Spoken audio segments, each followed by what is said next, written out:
it's nice to be able to plug in. Like when we were flying to Miami, I was transcribing an interview I had done, and that way I couldn't open 4 or 5 tabs. You know what I mean? Because it's easy.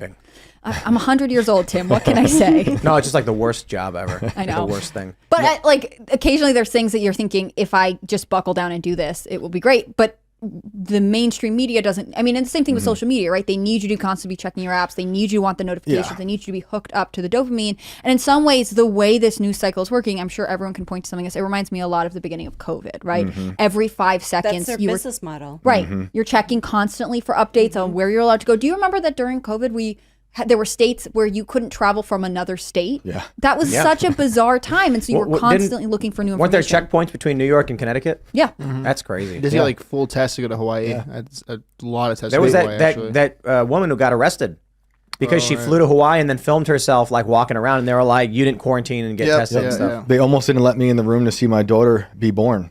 I had to handcuff myself almost to my wife. Wow. This was one of my opening stories to Shane. He was like, yeah, I brought handcuffs and I wasn't going to go anywhere. I was going to handcuff myself to the bed. And I was there was no way. I was ready. Wow. Dude, and then she was the only one who had to get, your wife was the only one who had to get COVID tested in the room. Oh, yeah. And I had a governor who was a mass murderer.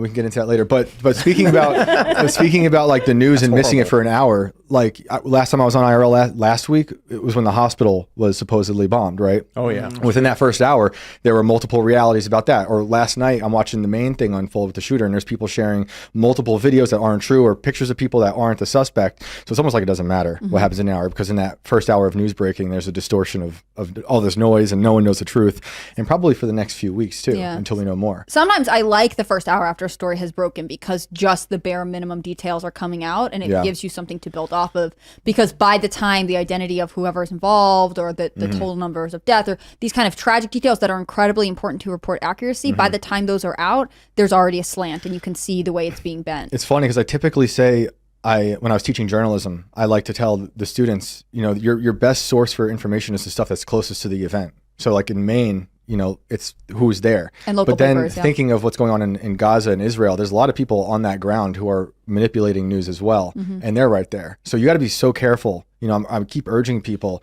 to not just believe anything that instantly confirms any bias you have towards anything domestic or foreign, because if it makes you feel good, you should probably be extra suspicious of that news. I saw a ton of conservative commentators retweeting a bunch of fake videos.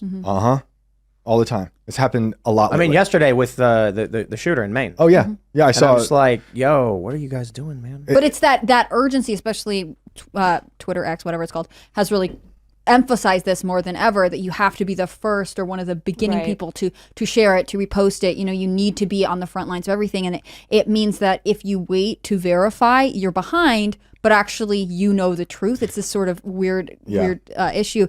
With what you're saying with the international component of what's being reported on the ground, I always find that the language barrier is sort of the biggest obstacle, because, I don't speak either of the languages for which the main news source is. I'm just not that educated, I really like English. I'm still trying to master it. Every day is a struggle. No, I'm just kidding.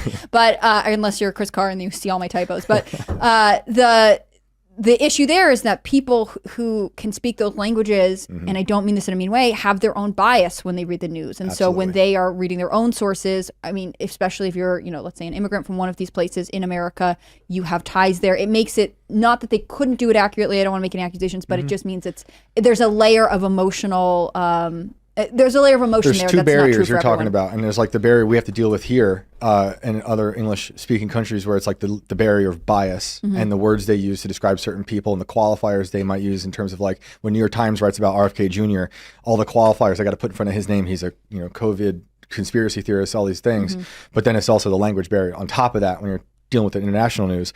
So it makes it to the point where I'm like, I can't really believe anything I'm reading right now.